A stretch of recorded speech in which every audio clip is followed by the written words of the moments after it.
Aqui, pessoal, vamos bater um papo aí com fechamento de mercado, fazer aqui algumas análises com vocês de alguns ativos para a gente fechar a nossa sexta-feira, olhando aí os principais movimentos que nós tivemos no dia, né? Vou começar com o Ibovespa aqui, né? Nosso Ibovespa aí testando a nossa média de 200 períodos nessa faixa dos 128, 120, é uma região de suporte extremamente importante. Se a gente olhar aqui no passado, é um topo rompido, né? Essa faixa aqui dos 128. A gente olha pelo gráfico semanal, a gente está na região da média de 20 períodos, tá? Caso venha perder essa região da média de 200 períodos, a gente tem aí uma perspectiva de queda para o Ibov. Seria aí bom a gente olhar pelo semanal, tá? O semanal acho que dá para a gente ter um viés aí um pouquinho melhor. Se por acaso vir perder essa região, a gente vai ter uma projeção para buscar os 127,080 e 125,200. No gráfico diário seria exatamente ali no ponto onde teve aquele movimento de virada na nossa bolsa lá por volta de agosto, tá? Então, se por acaso vir romper essa média 200, pode acontecer isso, né? Seriam os dois pontos que eu tenho de projeção. Agora, se segurar nessa região, podemos retestar essa região dos 130 mil, né? Olhando para o dólar futuro, para a gente ter uma ideia também de regiões que ele pode buscar, eu vim trazer o semanal para vocês. O semanal a gente tem um alvo aqui já no 5.913. Esse alvo é projetado com base aí nesse movimento do dia 7/10, onde saiu aqui da média de 20 períodos, e pode vir retestar esses dois pontos para cima, se romper essa área, tá? Que seria a faixa dos 605, perdão, e 643. Então a gente precisa analisar aí. 27, só para a gente tentar ter uma ideia de juros aí, chegou no ponto que eu tinha marcado no 13,2, né? E aí eu considerei esse fundo dos 9,8. Se eu jogar para essa região do 9,6, tem um pontinho nos 13,52, e se eu considerar o 9,6, que é a mínima, né, ali do dia 26 do 12 de 2023, o ponto bate ali nos 13,66. E aí tanto a piora do dólar como do juros aí poderia dar uma puxadinha ainda mais para cima esse movimento, tá? Small 11, vamos olhar Small 11. Small 11 fez um movimento de bandeira de baixa aqui, ó, nós tivemos um canalzinho de alta, perdeu essa região do canal de baixa, um canalzinho de alta, perdeu essa região do canal de alta, dessa linha de tendência de alta, e aí ele pode vir testar novamente esse suporte na faixa de 92,90, tá? 92,90, 91,86. A gente está num contexto de lateralização. Olhando o semanal aqui, isso nos mostra que ele pode também o diário, ele pode fazer esse movimento para buscar os 92,90 e 91,86, que é esse suporte, né, que parou essa queda lá do 114 aqui em junho, né? Agora olhando as ações, né, vamos dar uma olhadinha em Petrobras, Petro aí que teve destaque na queda para o dia, né, ela sentiu a região de resistência da nossa média de 200 períodos aqui nos 36,22. Eu tracei um alvo para ela aqui nos 35,10, que é alvo projetado desse topo aqui que ela deixou após aquele movimento forte do petróleo, né, na faixa ali dos 36, na média de 200 períodos. Ela ensaiou fazer um pivôzinho de alta, mas acabou não dando continuidade, e aí eu considerei esse movimento para baixo. Nosso alvo bate ali nos 35,10. Se perder esses 35,10, eu tenho que considerar agora esse movimento de queda, né, onde foi cravada essa mínima, com o topo ali nos 38,35, e aí o alvo projetado vai bater ali nos 34,18, que vai coincidir também com essa região de suporte aqui, ó, onde teve defesas de compra, mas ainda dentro de um contexto de lateralização pelo gráfico semanal. Ou seja, não mudaria muito o contexto do semanal. Partindo para a Vale, né? A Vale aqui para a gente, ela trabalha acima da média de 20, acima da média de 200, a média de 9 está cruzando a média de 20, a gente tem uma perspectiva de alta, olhando para uma figura gráfica, né? A gente tem aqui uma bandeira de alta, tá? Que pode sim jogar o preço ali para buscar novas máximas. A gente vai buscar um alvo projetado para essa figura ali nos 67,87, né, que seria alvo projetado dessa região dos 56.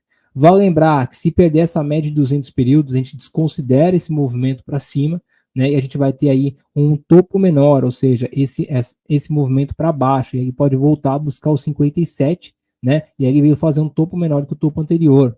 E para isso, pessoal, a gente dá uma olhadinha ali no minério, rapidão, né? Porque sempre tem uma relação com a Vale, né? China, né? O minério aqui para a gente tá desenhando aquela bandeirazinha no gráfico diário, tá abaixo da média de 200, abaixo da média de 20. A gente tem um movimento de expansão, onde ele pode romper essa região e tentar ganhar continuidade.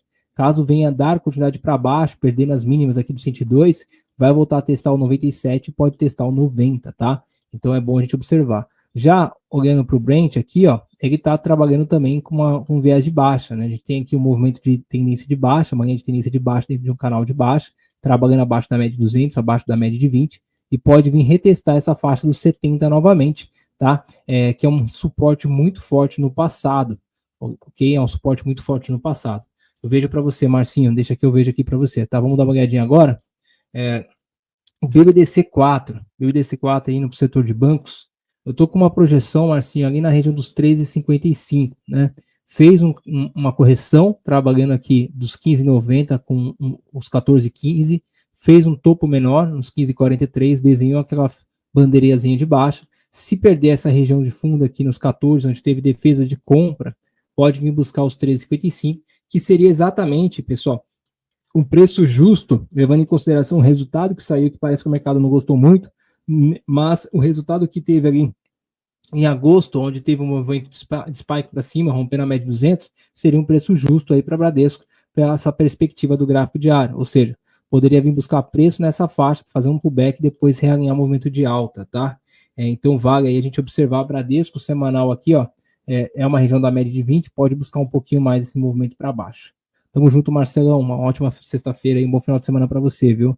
Vamos olhar YouTube 4, já que a gente tá olhando o Bradesco. YouTube também tá com um movimento muito parecido, tá? Fez uma bandeira de baixa. Se continuar essa queda, nosso próximo ponto de parada é os 33,54 na média de 200 períodos, tá? Que também é uma região aí que é um preço justo, olhando pelo movimento do passado. A gente tem um movimento de expansão, então seria 50% desse movimento, de repente, para buscar preço e fazer uma virada. Tamo junto, Marcinho. Bom final de semana para você também. E aí, pessoal, eu quero olhar o índice financeiro aqui, tá? O índice financeiro que compõe aí o setor, a gente vai ter aí um movimento de rompimento de média de 200 no dia de hoje, e a gente olha aqui também pela perspectiva do gráfico semanal, tá? Acho que fica melhor para a gente ter uma visão, tá? O gráfico semanal, a gente tem esse movimento de ignição aqui, ó, e a gente projeta ele, bateu no alvo dos 12.920 e tem 2 pontos para baixo se continuar essa queda, que seria os 12.541 e 12.299, ou seja, devolveria todo esse movimento de alta e poderia vir buscar preço nessa faixa, mas ainda trabalhar acima da média de 200 períodos no gráfico semanal, o que nos mostra um viés de compra. No gráfico diário seria uma correção desse movimento comprador total, tá?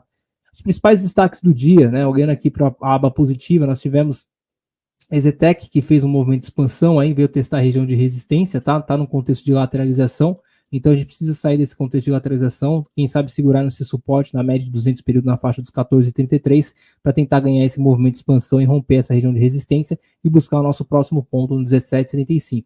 Caso não segure nessa média de 200 períodos, pode voltar a testar essa região de lateralização aqui nas mínimas, ok? Depois nós tivemos ali São Martinhos, que também tentou fazer um movimento de alta, né? Tá tentando fazer uma reversão, um fundo duplo nessa região aqui de suporte, né? Na faixa dos 26, 25, trabalha abaixo da média de 200 períodos, tá tentando romper a média de 20, mas enquanto ela está entre essas duas médias, vai ficar nesse contexto de lateralização, precisaria romper de fato ou essa média de 200 na faixa dos 28,30 ou a região dos 25, tá? Para definir se seria uma tendência de alta ou uma tendência de baixa. Aí a gente vem aqui, pessoal, para a aba negativa, né? Tivemos VAMO 3, né, que também teve um momento forte de queda, novamente perdendo essa média de 20 períodos, pode vir retestar esse fundo na faixa dos 5,45. Agora, se engolfar esse movimento de queda, podemos estar fazendo um pivôzinho, só um movimento de realização um pouquinho mais forte, né, obviamente, mas para buscar os 6,85, 7,55 e R$8. Caso contrário, se perder a mínima, pode vir buscar novamente o fundo aqui na faixa dos 5,44. Olhando para Azul, né, Azul ainda segue lateral, fez um movimento de alta, né, sem fluxo para tentar retomar a faixa dos 9,29, R$10, que seria a média de 200 períodos, para tentar de fato reverter esse movimento de queda. Ele perdeu aí interesse de compra e segue num processo de lateralização. Ou seja, o divisor de água seria o rompimento dos 6,50 para realmente fazer esse movimento de expansão, ou a região dos 4,85 para devolver esse movimento de alta e vir testar as mínimas ali próximo dos R$4. Um ativo que eu gostaria de comentar com vocês é BRKM, que eu sei que tem uma galera que está acompanhando, né? Eu tenho aqui uma projeção que, se segurar nesses 17,27, ela pode retomar esse movimento de alta para tentar buscar novamente os 20, quem sabe fechar esse gap, e aí a gente vai usar como uma projeção aí, se esse movimento de fato acontecer, seria aí a região de expansão dessa perna de alta aqui, ó, para buscar alvos ali na região dos 22,56, 26 e depois 28, mas aí precisa de fato ter esse movimento de defesa, como aconteceu agora no final do dia, para continuar esse movimento de alta, tá? Caso contrário, se perder essa região de mínima de hoje, aí tem 2 pontos para baixo, que seria as 16 e 15 e 25. Olhando os em Minas também, tá? Os em Minas aqui para a gente está fazendo um movimento de pullback na média de 20 períodos. Pode engolfar esse movimento para buscar os alvos que eu tenho de projeção aqui no 6,92, 7,51 e 7,88. Caso venha a perder a mínima aí do dia, ela pode retestar os 5 e de repente ficar nesse processo de lateralização e voltar a buscar as mínimas, tá? Que seria aí a região dos 5,65. Bom, acho que temos aí esses destaques no dia, né? Olhando lá para S&P, só para a gente tentar passar ali um movimento de fora, né, que a semana que vem tem eleição, nós temos o S&P ali fazendo um movimento de realização, perdeu a nossa média de 20 períodos, tem distanciamento da média de 200 períodos na faixa dos 5.400, um primeiro início aí de possível realização sim, mas precisa cravar um topo menor do que o topo anterior, ou seja, segurar nessa região dos 5.800 se voltar a testar essa média de 20, para confirmar um pivôzinho de baixa e romper essa região da mínima dos 5.730. Aí a gente desenha uma estrutura de baixa e de fato começa esse movimento de realização para buscar a média de 200 períodos, né? Mas quando a gente olha, por exemplo, pela região do semanal, o semanal para a gente aí tem espaço para uma realização, confirmando esse viés do gráfico diário, mas seria aí uma realização até os 5.640, tá? Talvez não busque a nossa média de 200 períodos ali pelo gráfico diário, ou seja, trava nesse topo anterior, próximo dessa região de fundo ali nos 5.700, né? Nasdaq não difere muito, racional, mesma coisa, a gente tem um movimento de realização, tem uma região aqui de fundo anterior nos 19.800, perdão. Se segurar nesses 20.300 aqui, deixando um topo menor, pode vir buscar um pivôzinho de baixo para tentar realizar e quem sabe buscar a média de 200 períodos se perder esses 19.800. Caso contrário, se engolfar esse momento de queda no dia aí, pode retestar as máximas novamente, né? Então precisamos acompanhar. Bom, olhando aí, pessoal, para o 10 anos, né? O 10 anos no gráfico diário, ele vai fazendo um movimento de alta novamente, buscou os 4,38. Né, rompeu a média de 200, a média de 20 cruzando a média de 200, tem espaço para buscar esses 4 e 5 aqui, se continuar esse movimento de alta, né? O DXY aí também está rompendo aqui a média de 200 períodos, pode tentar romper 104 e de repente buscar novas máximas até a próxima resistência do 106, né? Vamos acompanhar aí como que vai ser. O ouro aqui para a gente, pessoal, o ouro segue em tendência de alta, né? Fez um movimento de realização aí ontem e hoje, mas ainda está em tendência de alta, tem uma região aqui de suporte nos 2.717, no gráfico semanal a gente tem aí distanciamento das médias, que pode realizar um movimento um pouco mais forte ali, se de repente tiver uma virada ali de tomar risco em relação aí a uma mudança de perspectiva com as eleições que vêm para frente, né? Então a gente precisa acompanhar. Bom, pessoal, basicamente é isso aí. Eu quero agradecer aí a participação de todos, um bom final de semana para vocês, vou ficando por aqui, semana que vem estaremos de volta, e lembrar para quem está no YouTube aí, estamos com desconto de 199 por R$ 79,90, ou seja, 60% de desconto no nosso plano Master, ou você pode abrir a sua conta e passar a operar com a gente para liberar todos os benefícios dentro da comunidade, e certamente semana que vem tem muita oportunidade, muita volatilidade, tem muita coisa para acontecer no radar, eleição, decisão de política monetária lá nos Estados Unidos, aqui no Brasil, e também essa parte do fiscal, então oportunidades não vai faltar, e aí para quem está dentro da comunidade vai conseguir acompanhar os nossos contribuidores que estão ali realmente acompanhando o mercado para te passar esses insights. Beleza? Bom final de semana para todos aí, tudo de bom e até semana que vem. Tchau, tchau.